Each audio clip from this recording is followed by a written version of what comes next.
Hey everybody, this is Troy Alexander, Inspiration with Troy Alexander. I'm so excited to be back one more time to uplift and to encourage you to go get that dream. You know our motto, dream, take that step and walk with purpose into your destiny. Listen, tonight we have a phenomenal guest who I'm so honored and privileged to have on our broadcast. But before we get there, stay connected with us, y'all. We're on Facebook, Troy Alexander. We're on YouTube, Inspiration with Troy Alexander Live, and follow our nonprofit, calltoinspire.org, calltoinspire.org. And listen, every week I try to encourage and uplift and tell you to go get that dream, that you are worth every dream. So listen, I wrote this post not too long ago, and it said, it's not how bright the light is at night, but the power of it even in the day.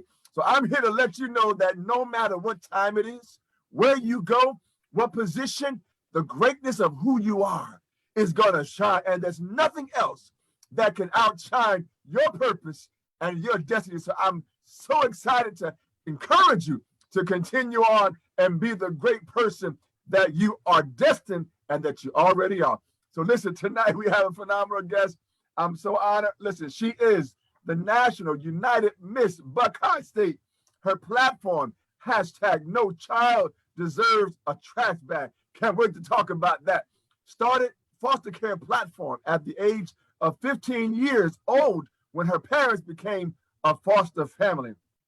She's hosted catered dinners, discussions to educate communities about becoming a foster family and other ways that you can help. Not only that, everybody, listen, she's recruited 22 foster families and $9,000 in donations. Amazing.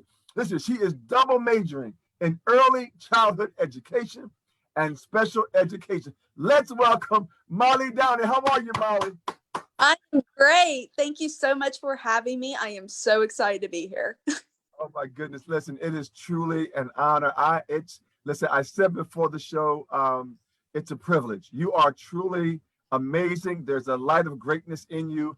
Honored to have met you listen, we just met not too long ago, but it's amazing how just your greatness just shines. I see what you're doing and you are changing lives. So listen, my first question to you, I got to ask you, I truly love your platform. I really do.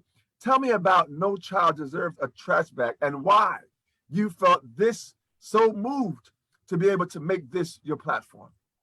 So like I said in my bio that I gave you, it all started whenever I was 15 years old. But flashback a little bit forward, I was 14 years old. My family started doing respite care. And if for anyone who don't know what respite care is whenever you babysit foster care children. So you're not technically certified. They can come spend the night for the weekend and you give them back. You can do this to help out foster parents, whether they go on vacations, places they can't go out of state. So that's what we always did. And we decided to have that calling. I always say God gave us that calling that we needed to do something more. And even at that young of an age, I was like, Mom, we need to do this. We can make a difference. So we became a foster family and we've had all kinds of placements come in and out. A lot of them did not work out. A lot of them had a lot of things going on in their life that I got to see at the age of 15.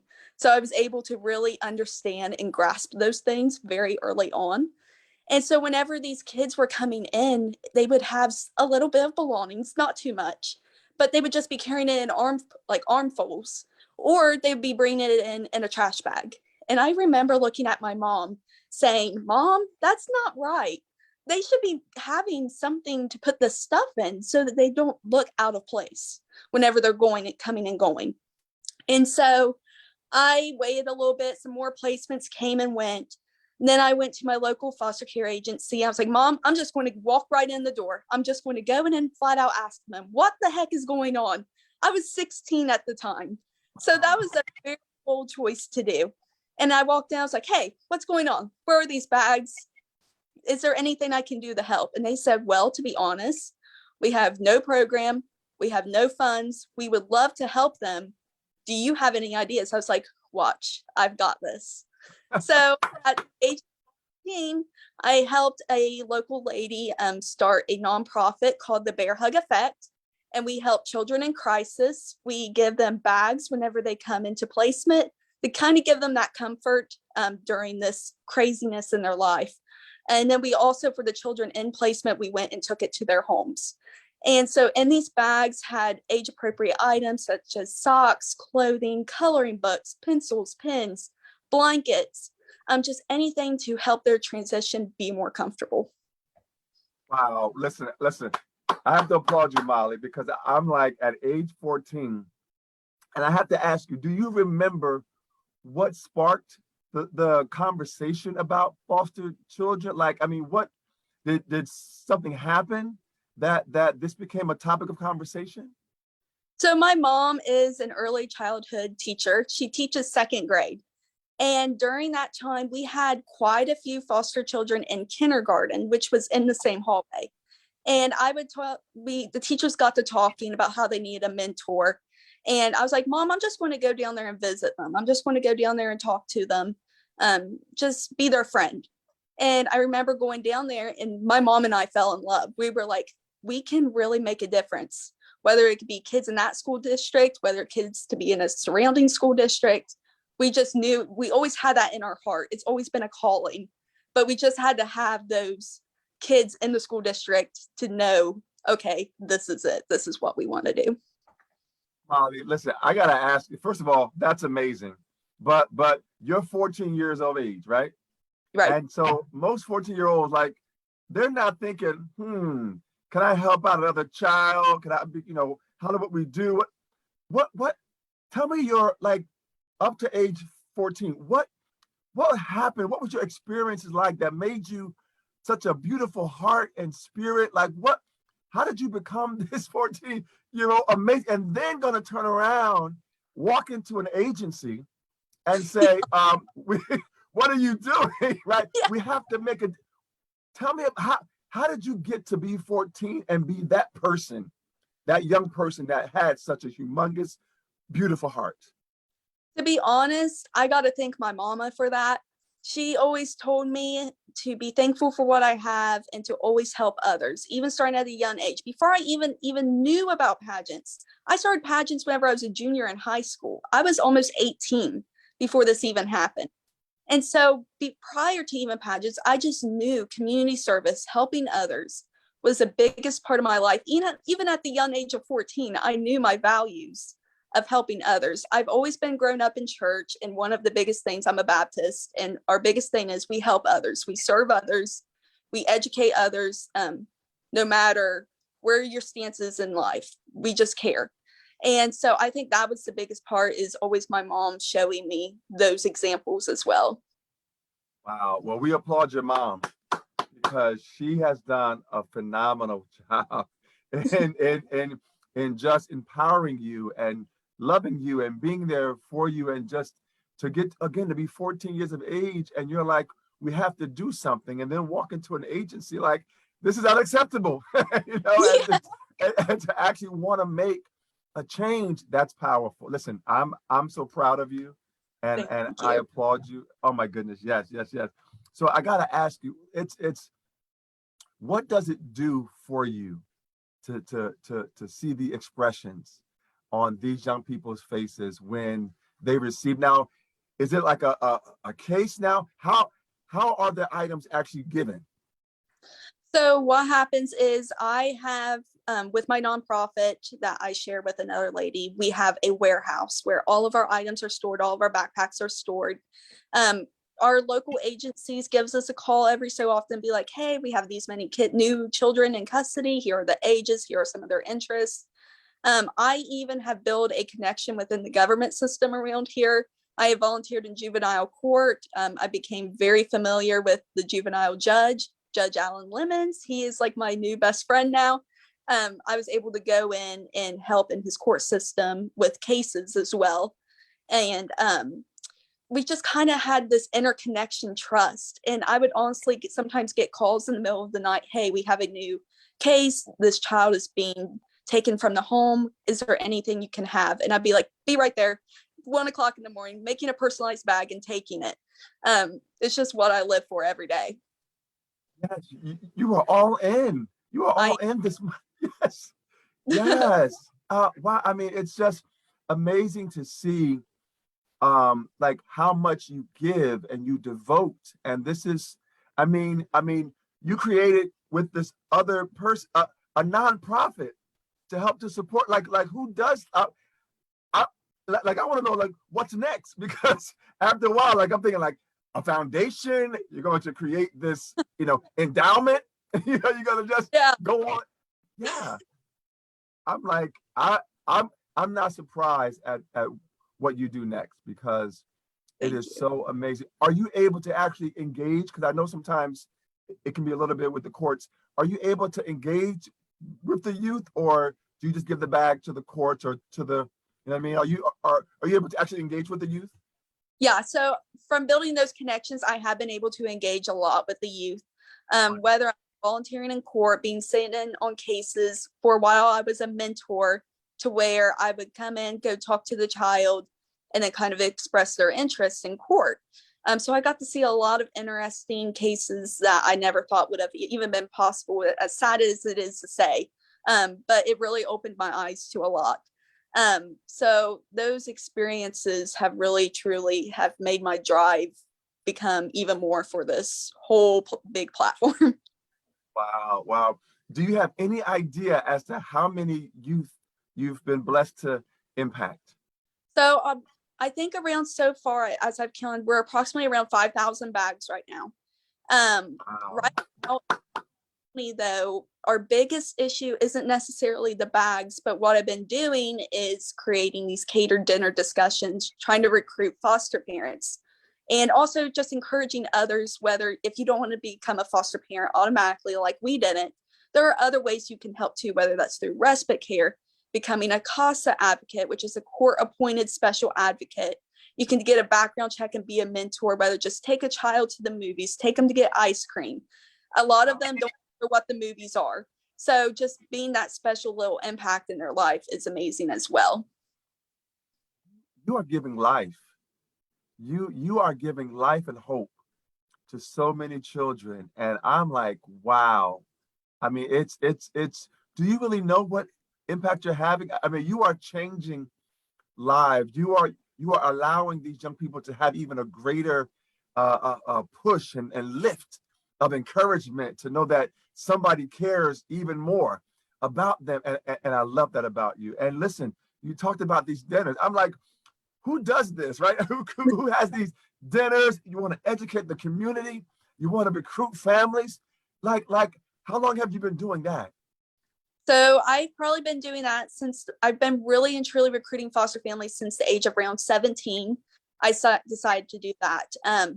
Right now in my county, right now I live in the Appalachian state of the United States. So I live in Southern Ohio, where poverty's high, where the drug epidemic is crucial. It's huge, and unfortunately, it impacts our kids in this area. So right now we are at over 900 kids, I think, around 500 to 900 in that range. And we only have 24 foster families. So if you do the math on that, that don't really add up at all. We need more foster families to step up. We've been taking kids out of state, moving them from their hometown, moving them from their friends so they can get a placement. And to be honest, that breaks my heart into a million pieces because I could not imagine that being me. So I've been really and truly trying to recruit those foster families. I've been able to recruit 22 out of the 24. So I'm getting there slowly. No, you are doing it, Molly. You are, I'm telling you, one child at a time, one family at a time. You are doing such an amazing job. And so I gotta ask you, because you just talked about how emotionally involved this is. And I know, having worked with youth on my end as well and families, how, how do you stay energized? How do you stay strong and focused? Because it has to be somewhat like emotionally draining at times. How do you stay in a good place? To be honest, with this type of work, it can be really easy to go home, break down, cry, think about those kids, where they're at, if they're being taken care of, they're being fed, if they have clothes on their back. And it was so hard at first to overcome that. But what I keep in my head is that I'm not afraid to grieve. I'm only afraid of what will happen to these children if no one took the risk to love them. because if no one took the risk to love them, if no one took the risk to have them come in their home and possibly be placed somewhere else, that little slimmer of maybe a month, a week could have blessed their life and took them on a whole different journey in life if you didn't give that opportunity to them. Wow. Taking the risk to love. Oh my goodness, Molly. That is so moving right now. That spoke to my spirit. I was like, wow. Taking just to give someone a moment, right? An hour, a weekend, a couple half hour. It that touched me. That I mean, of course, everything you're doing is so uplifting and empowering. So it has to be such a wonderful feeling just to see a young person just, have a light of hope. And Right. I love that about you. So thank you, Ma. Listen, I'm just so I guess I know the answer, but I don't want to assume. Like, do you intend to become a foster parent at some point yourself? Absolutely. One day, graduate, have a house, have all my bills paid for. I'm ready to take the challenge. Absolutely. And another story I like to tell people, if you are hesitant about becoming a foster family just because you're afraid that they're going to be placed in a different home in a week, yet again, that small glimpse of light in their life can help them go in a total different path in life. And a lot of people ask me, why do you do that? Why have you always decided you want to do it? And I don't know if you've heard it before, the Starfish Story. I always tell people in the simplest way that there was a man and a son walking down the beach, and the dad was throwing starfish back in the sea. And the son looked at him and was like, why are you doing that? You're not helping all of them. You're only helping one. He's like, well, at least I made an impact on that one life. And that one life can make a huge difference. I'm because what amazes me, Molly, is the fact that most young people, right? They're yearning from attention, right? They want to feel loved by the parents or those who have the guardianship over them, right? They want, but you're giving your time and your attention to someone else. How I'm trying to understand how amazing you are, like how phenomenal you are by taking your time and giving it. If someone asked you what your purpose is, what would you say that is? And when do you think you knew what that was? To be honest, I have thought a lot about this recently. What's my whole purpose during this whole platform? Educating others. Right now, it's really touched my heart in my area. Yet again, we have this big, huge epidemic with these foster children. There's no foster parents. It's not really the county's fault. It's not really the government's fault. There's no funding to hire extra caseworkers or extra foster parents. And unfortunately, we've had several infant deaths around here, toddlers that were placed back at home because there was nowhere else for them to go, even though it was probably where they shouldn't have been. And right now that's been tugging on my heartstrings a lot. And so right now I've been helping with a local foster mom create the Dylan's Law. Dylan, unfortunately, was a baby that went home back to his parents and was killed and dropped down a well and was found a week later. And as sad as that was, we are working on a reform in Ohio to where we're going to change from reunification, because reunification shouldn't necessarily be the goal anymore with the drug epidemic, all these new life issues going on. Rather, we're going to move it forward to the best interest of the child. And so I really think my main purpose is to help change that to the best interest of the child and save so many lives as well. Wow, Molly, I'm in awe of you. I'm so in awe of you, and I'm sitting here saying to myself, what young person thinks on that level to even go now changing laws?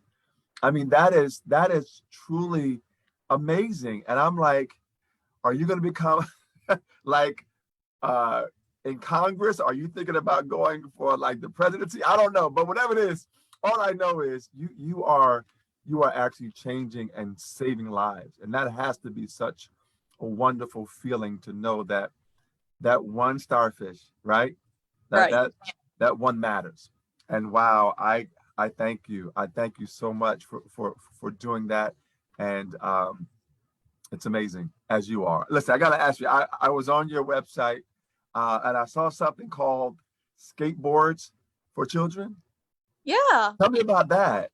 Yeah, so here in my local county, the county commissioners put in a big new skate park, and anyone can go any time of the day. It's absolutely free. Take your skateboard and ride. It's the nice concrete dips and drives. It's amazing. And I thought that would be a great activity for children in foster care around here, something that's free, something that's accessible, something they can walk towards. So I have been able to collect some skateboards and donate them to my local agency to give them some type of activity to take their mind off of daily life. Wow, wow, wow. I'm like, we need to contact all of the news stations, all of the cable stations. Be like, listen, you need to interview this amazing Molly Down. I'm telling you, because you are, I don't know. It's just to sit here and have the privilege and the honor of speaking to you. It's truly amazing, and it's humbling because you are truly saving lives. And thank you for that. Thank you so much for all that you do and continue to do. I saw this post on your Instagram. It says that random acts, that post that you did with title called Random Acts of Light Day. Why is support? Yes. Why is supporting and uplifting others so important to you? Oh my goodness, it's so important. I mean, it's daily life. I feel like it's automatically necessary to uplift others around you. You automatically wake up with that positive attitude. Today's going to be a good day. Today, I'm going to make a difference. Like in my case, whenever I'm working with some of these children, I want to wake up and cry. I want to wake up and worry. I want to wake up and stress out about what's going on whenever I'm about to walk out the door for the rest of the day. But if I wake up and I'm in my best mindset and my best attitude, that is how I'm going to make a difference in their lives. If I'm going to come in the door like a mess, I'm going to be sobbing, crying, show them all my emotions, that's not going to inspire them. If I walk in with my best self, I'm going to move them forward. Walk in with, you heard everybody, walk in with your best self. I love them. Listen, I don't know if you're writing a book or if you're going to come out with another platform of inspirations, but that is truly walk in with your best self. And so I got to ask you, right? Because especially being a title holder, and we're going to go into that in a few moments, but everybody wants us to be our best, right? Like to be on, especially on social media and so forth, but sometimes we're not always on, right? And so I got to ask you, in those moments, how do you come from those? Because some people don't come back, right? Some people just get to a dark place and they just don't know how to come out. Right. Tell us about an experience where you were like, you know what, this is so difficult, or like what that was, and how did you were able to continue on, because it takes so much. Right. So kind of back to my platform with juvenile court, with some of the kids I worked with, there was at the time, this was in about 2019, there was a 7-year-old little girl who I was talking with in court. Her mom was unfortunately a drug addict. She could not take care of her. For the longest time, she was fighting to keep her, but she was not taking care of her. Unfortunately, she was not showing up to school. She did not, unfortunately, have the right necessities for everyday life. And unfortunately, that little girl realized, I remember her telling me, she said, "Mommy needs to let me go. I need to find my way in life, and I need to find my family." And I remember my heart breaking into a million pieces. Like, okay, I'll tell them, let me know if you need anything. I remember always contacting her. And then the final day came in court, and the little girl testified, and she said the mom actually decided to let her go.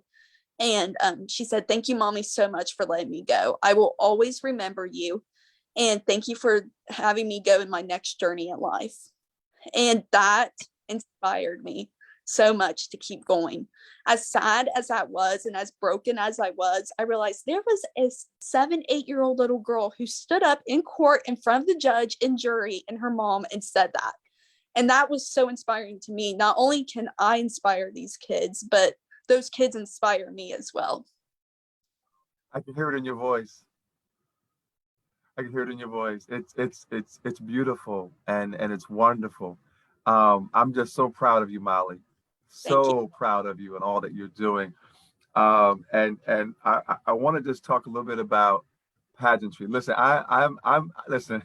It was such an honor to meet you at IUM in New Jersey at the International Pageant. And who knew that this was going to be a part of our journey to come this Yeah. far, right? Yes, I love it. And it was just a wonderful honor to meet you there.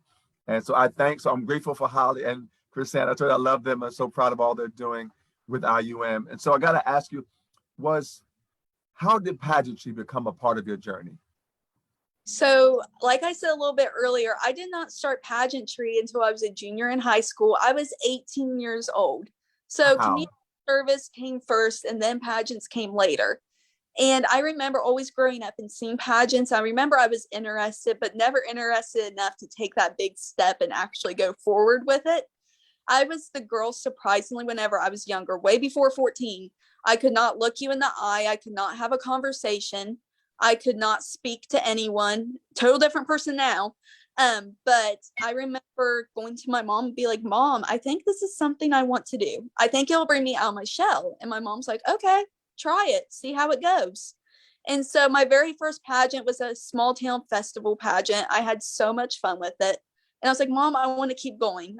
I know I need to be somewhere. I just don't know where. And my mom kept telling me, oh, pray about it. God will lead you where you need to be. And I remember going through YouTube and I came across a vlog for IUM. Some of the girls were taking it on one of their big old trips that they were having. And I got to see the sisterhood and the community service and what everything IUM stands for and Holly Chrisanne created. And I remember that calling. I was like, this is it. This is where I need to be. And I've been with them ever since. I'm sitting here in awe of you even more, Molly, because I'm saying to myself, what young person goes and says, I want to come out of my shell. I want to be able to, I'm like, who does that? I mean, I'm like, most people, you have to kind of pull them out. Right? You got to keep pulling and keep encouraging and say, you can do this. But what did you feel? Because I'm asking myself, like, you felt something in you that I want to do more. There's something more in me. What was that? I've still been trying to figure that out. I'm like, as I was little, I could not look at you. I could not talk to you. And to see all that I'm doing in my community now that all deals with community service and talking with others and organizing. And I honestly think like God flipped a light switch in my brain. It was like, come to life. You got plans to go. You have plans to create. I have great things for you. And I honestly think that's what it was. It was just like an overnight feeling. Like I woke up, like I've been praying about it. Like, here we go. This is what I'm going to do. Whether I like it or not, I'm doing it. Oh, wow. I'm like, you are helping so many who are watching this now live and who will watch it later on. Like there's something inside of them, right? That they feel, but thank goodness that you had your mom to be able to go to and say, Mom, I know there's something more, and to have her to be a support of that. And so listen, again, I applaud your mom, amazing. But I'm sitting here saying to myself, what is it? There's something driving you, and so that lets me know there's so much more that we haven't even seen from you yet, Molly. That is gonna, yes, yes, and I can't wait to see what's next for you, because it seems like there's a purposefulness about who you are. And it's got to come forth. I love that. I love it. So I got to ask you about, again, how has pageantry influenced you in terms of your platform? Because you were already doing, the outreach. You were already doing the engagement. You were already doing. What did pageantry do for you to help even uplift that even more? So pageantry gave me a lot of those connections that I didn't have before. For example, it gave me you. It gave me all my IUM family. People that I would have never met before without entering pageants. And honestly, everyone in my pageant family is my best friends ever. My IUM family are just like my regular family. There are no difference in between. And really and truly just that support and seeing like, oh my gosh, Molly, I would love to help you. Is there anything I can do in my state? Is there any way I can contact in my state about foster care? And it just really opened the door across the country for me as well.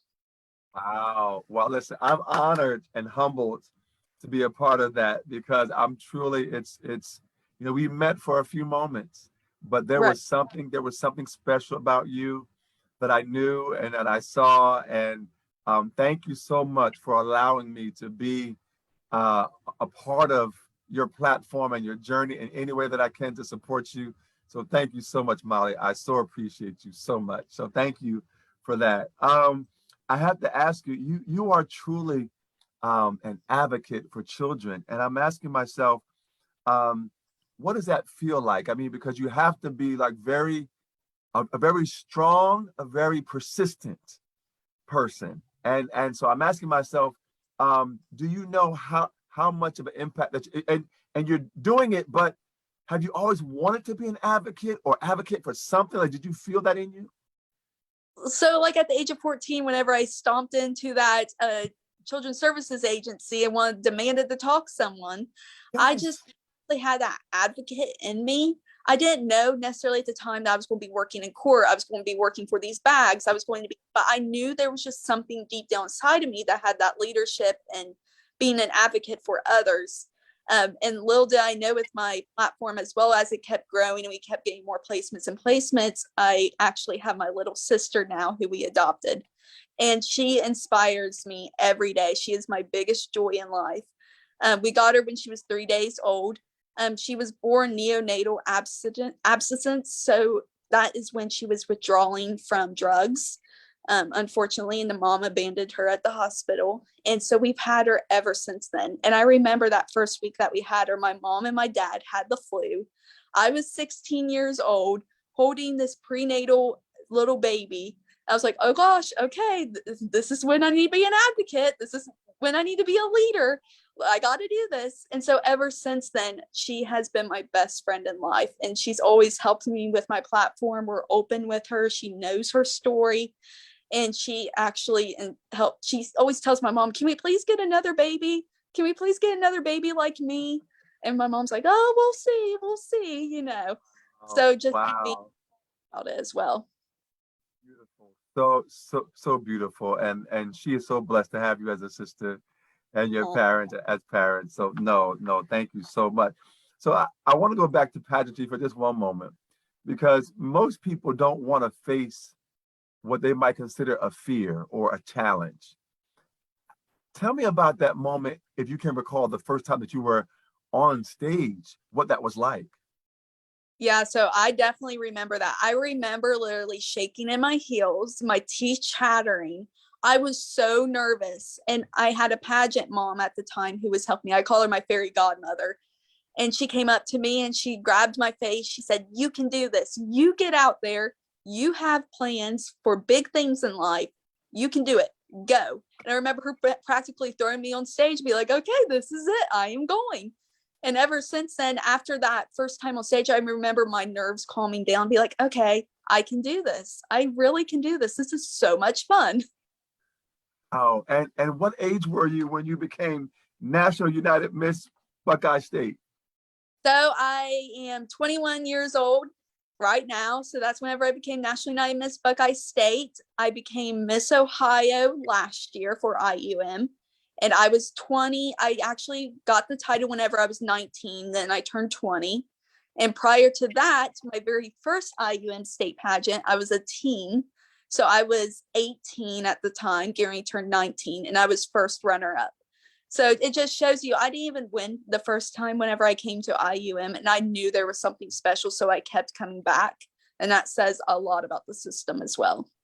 Wow. So let me make sure I heard you correctly. So your first time that you competed, you came out first runner up?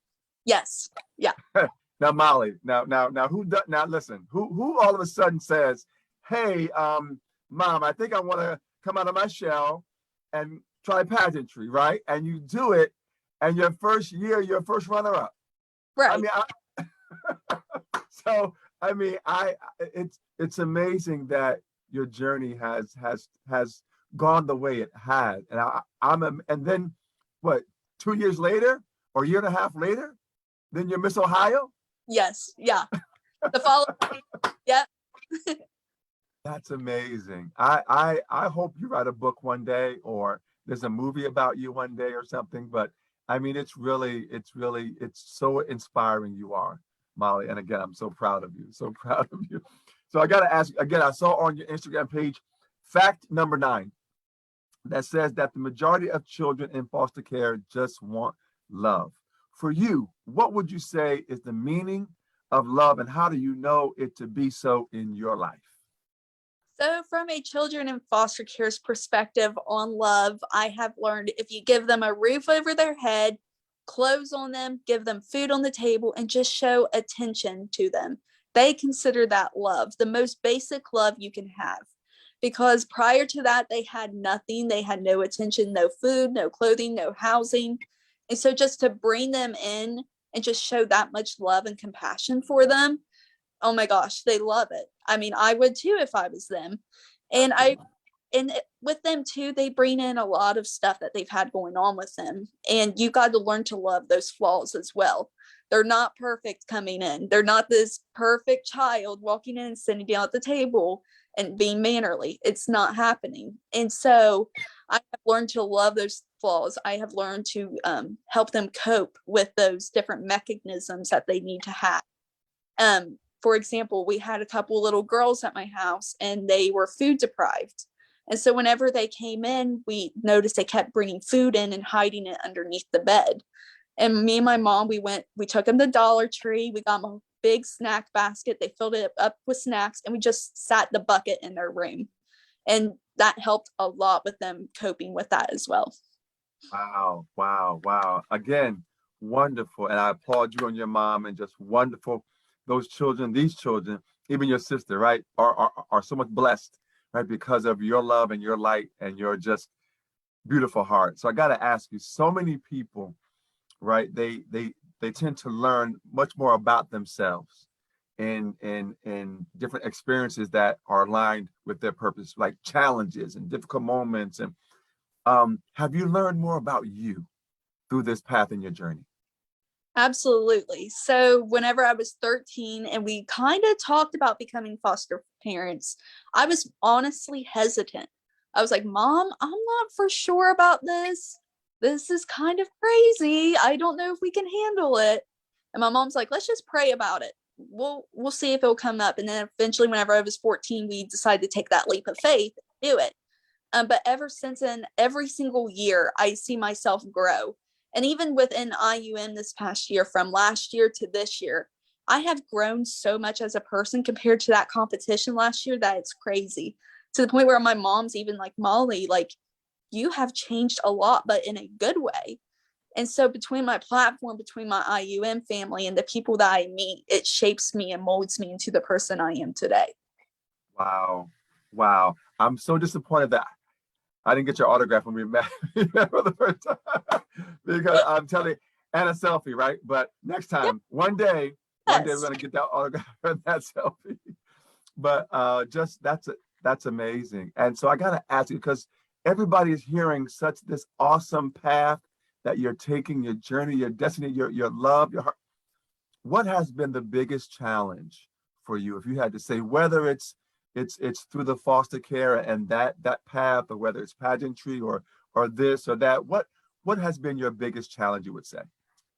I would say definitely from my difference from the last year's IUM pageant to this year, a lot of people wouldn't notice it, but I personally did. I came into the competition last year trying to be this picture perfect person who everyone wanted to see, who I'd even use this platform that last year, which is crazy because this is my platform. This is my life. This foster care is my everyday life. And last year I had a business and I went in using the hashtag girl boss, which was amazing. I had so much fun with it, but was it really me? It wasn't. And so I have learned to accept me for me through this, and just, I don't care what anyone else thinks. This is what I love to do. And that's why I'm going into this competition this year, being the true, genuine, bubbly, authentic Molly. I love it, Molly. Listen, I am telling you, Molly, that is such an amazing revelation that you just gave. And I'm telling you, it's powerful because it's moving people that you will never know, right? But they're hearing your words and saying, you know what? Yes, girl boss was good, but that wasn't really me, right? Right. I did that, but I'm just going to be me, and whatever the judges see or whatever but I'm going to be honest with who I am, and that's enough. Right. Thank you. Thank you, Molly. Thank you for sharing that, because you are more than enough. And what I learned is that when you show who you are and you're passionate, it comes across with such authenticity that you can't help but to recognize it. And like, that's amazing. So thank you so much for that. And I mean, that's powerful, Molly. That is truly a life transformation moment. I mean, do you know that? Yes, absolutely. Yet again, like looking at myself from last year, yet again, I am just a total different person. Yet again, that light switch went off after the competition last year. I remember crying, and people probably thought, oh, she's upset she didn't win. And I was crying because the week was over. And I was honestly kind of disappointed in myself, because I knew I wasn't being myself. I wasn't being my true, authentic self. And I remember saying, I'm coming back next year. I'm being the real and true Molly. And that's what I'm going to be. I love it. I love it, Molly. And I can't, I'm going to have to, I'm going to make sure I watch the stream. I would love to be there in person, but I'm going to definitely watch it, the stream, because it's just wonderful to see the authentic and I hear it in your voice. I see it in your smile. I see it in your light of who you are. It's amazing. And I can't wait for the others to hear more about just this wonderful platform that you have and who you are, not what you do, right? But it's who you are. I love that about you. I love that about you. So listen, is there anything else that's next? I mean, you're doing the dinner, you're hosting these amazing events. You have the backpacks, you have the warehouse, you have the nonprofit. You're working on a new law. Right. Is there more that you're working on, or that you plan to work on? Right now, I'm just really focusing in on the law. I'm focusing on getting my backpacks out. Of course, I want to add more things, but yet again, I need to make appropriate growth. I do things at the right time. I just don't throw in a whole bunch of things and go at it. It needs to make sense. So for Dylan's law right now is huge with the drug epidemic and these kids not having foster parents. And I feel like that's a big, big, big thing that needs to be focused on right now. So I'm helping a group trying to get that together and get that into legislation as soon as possible. Wow. Wow. Well, listen, I'm so proud of you. Again, I've said it before, I'm in awe of you. You're such an amazing individual person. And I even know that even the more now. I knew it then, right? For just a few moments, I knew there's something special about it, but this is just a revelation of something greater that I already knew. So again, so proud of you. And guess what, everybody? Not only that, but you are double majoring in early childhood education and special education. And my question was, what led you down this path? But I think I kind of know. But what is it about teaching that you feel is aligned with your purpose? So yet again, with my purpose, with my platform, is to always help these kids find their journey in life. So I kind of take that into the classroom as well. I don't change my purpose at all. It just gives me another setting to implement it in. So yet again, a lot of these children come in, they have sometimes bad home lives, they have good home lives, they need extra attention, they don't, they come in hungry, they need sleep. Just to be that person for them, whether they have that person or not, for them to rely on me. I remember this past semester, I was doing some college hours in a kindergarten classroom, and they assigned me to a student. And I remember teachers like, oh, you're going to have that student, you take that student. I'm like, okay, I'll take him. And I remember he wouldn't open up to anyone, and he opened up to me.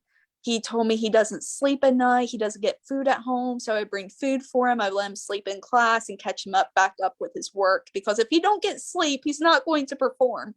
So I just love to implement yet again that journey into the classroom setting from my platform as well. Oh, wow. I don't have an applause button, but I'm going to keep this applauding because you're amazing. Wow.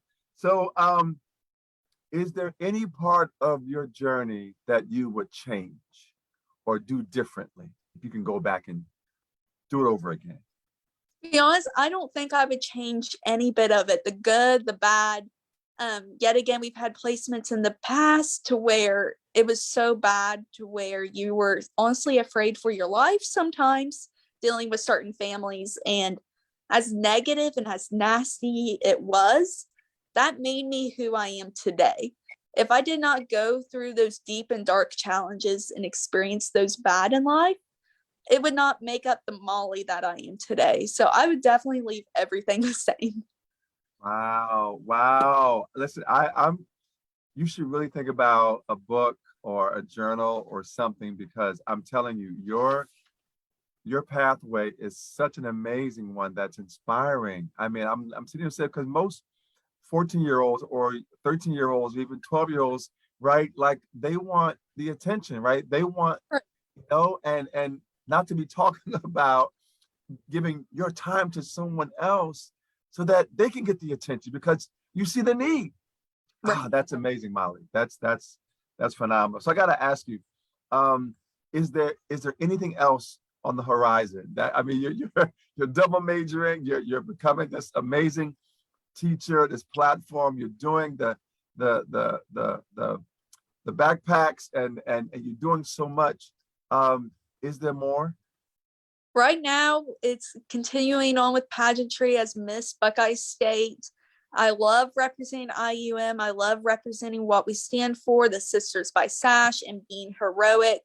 And for heroic, it stands for honesty, empathy, respect, optimism, integrity, and community, which is what we expect in a leader. And so I've actually been going into classrooms recently, and I've been presenting my heroic curriculum, where I teach kids how to be leaders, how to make a change in their community, how to go on that journey in life and to inspire others. And I have been able to reach around 8,000 students with my heroic curriculum. And so just representing IUM and what we stand for too is another job on itself. And I just love every second of it. Listen, I'm gonna whatever I can do, Molly, to support you. Oh my goodness. You know, I'm so inspired by you. I'm in awe of you, actually. You know, you're doing so this because you've learned early on what your purpose was, or at least what pathway you are going to take. And so many people struggle.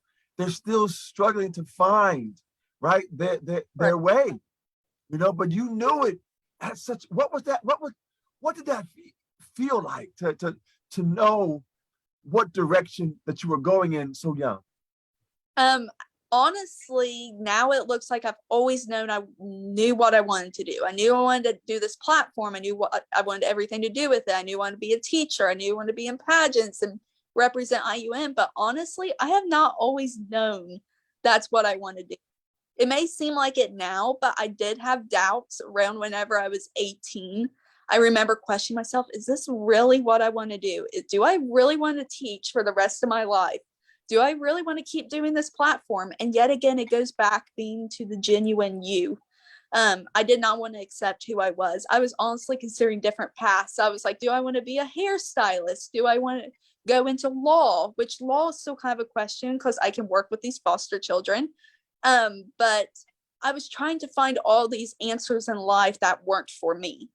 And I knew that I needed to be genuine with myself now to figure out where I needed to be.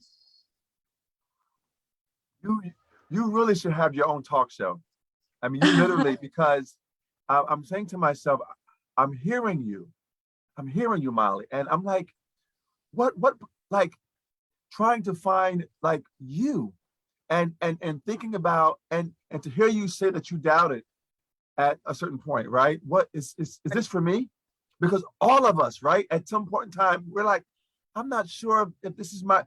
But to come back to your honest self and your transparency of knowing who you are, and say, you know what, this is me, and I love that. Thank you for being honest with you, because it is blessing and saving lives. It's changing lives. Thank you so much, Molly, for just being honest with who you are. And so many of us must be honest with ourselves. So thank you for being that to us. Thank you. So listen, I have to, is there more that you want to share with us? Because I just have a few more questions, but is there more that you want to share with us about your journey at this point in time? Yeah, I'm just so excited right now. What I'm planning for is my international national pageant in Myrtle Beach, South Carolina. So exciting. It's my home away from home. I spend every summer there. And so really going into this competition, it feels like it's in my own backyard.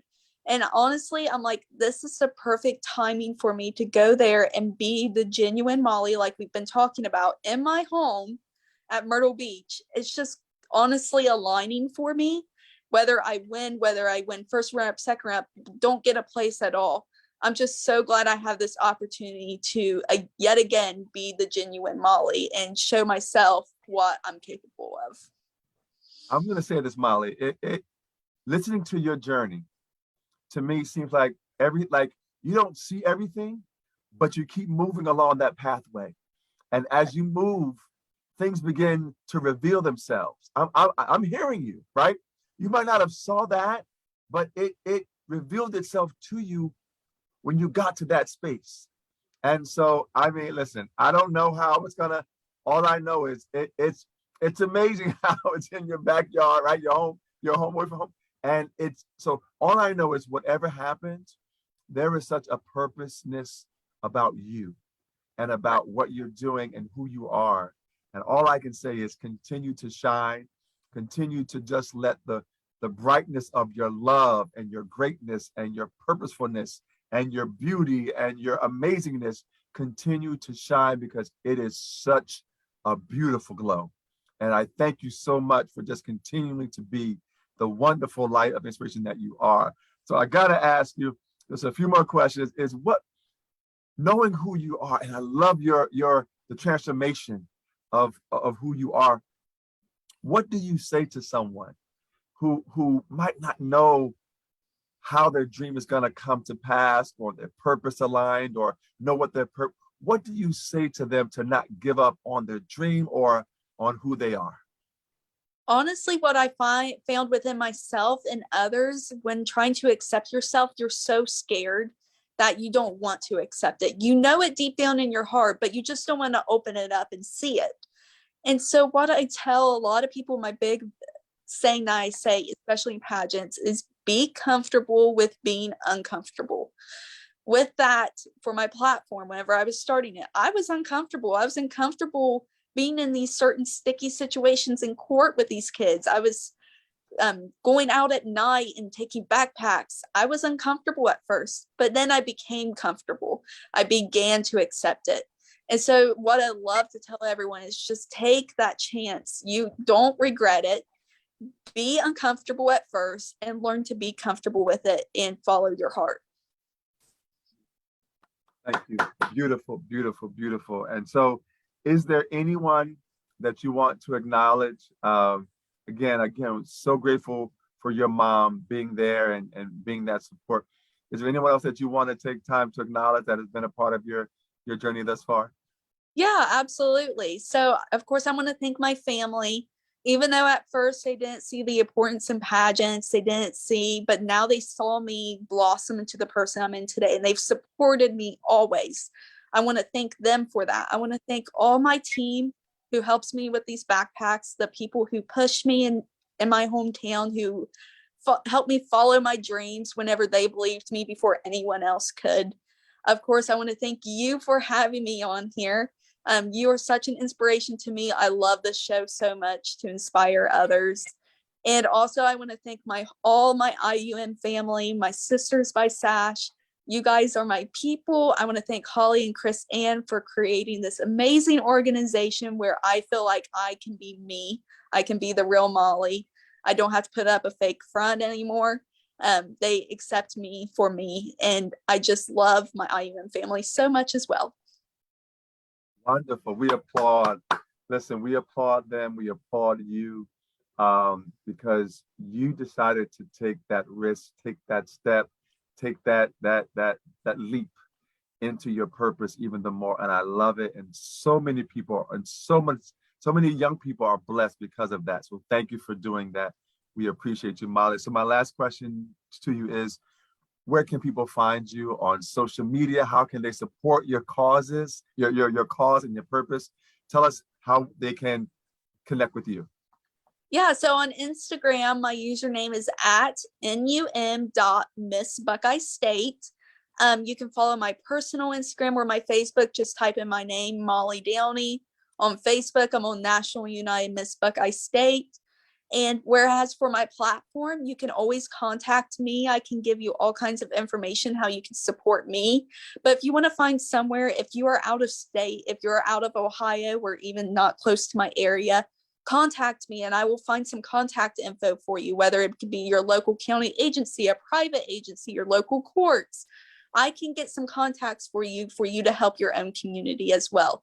And as well as being a foster parent, if you are just curious about, hey, what is this all about? What is qualified? What is not?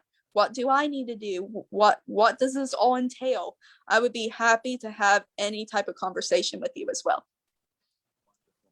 Everyone, Molly Downey. Listen, thank you, Molly, so much for being just a wonderful person, a wonderful individual. And I'm honored to be in the same presence, the same space with you. You are just such an amazing light, and I'm proud of you, beyond proud of you. Thank you again so much. I'm honored. Listen, is there more you want to share with us before we let you go? I don't think so. I think that's everything. Yet again, if you have any questions about my platform, whether you are someone watching this and you want to be part of IUM, you want to know more about it, contact me. We would love to have you part of our family. If you want to know more about this show, even contact Troy, contact me. We love to inspire everyone. We welcome everyone with open arms. We want to hear every story possible. So I'm just, yet again, thank you so much, Troy, for having me. I had the best time on here. I'm so glad. Thank you, Molly Downey. Thank you, Molly, so much. Everybody, let's again applaud Molly Downey. Amazing. If you want to support her, please connect with her and let whatever I can do, Molly, to support you in terms of the bags, to promote, to whatever I can do. I'm here to be a support to you and your purpose and who you are. Just let me know. And again, I can't wait till you come into our area because we're going to do a few things together. I'm just, again, so proud of you. So thank you so much. Everybody, please, let's applaud Molly Downey. Thank you, Molly, so much. Every week, everybody, we come on to encourage you to go get your dream. And our motto is dream. Take that step and walk with purpose into your destiny. Continue to uplift and hold on to your dream. Never let it go. I'm telling you, are worth every dream. You are worth your dream. Thank you, Molly, so much. Everybody have a great night and go get that dream. Thank you again, everybody.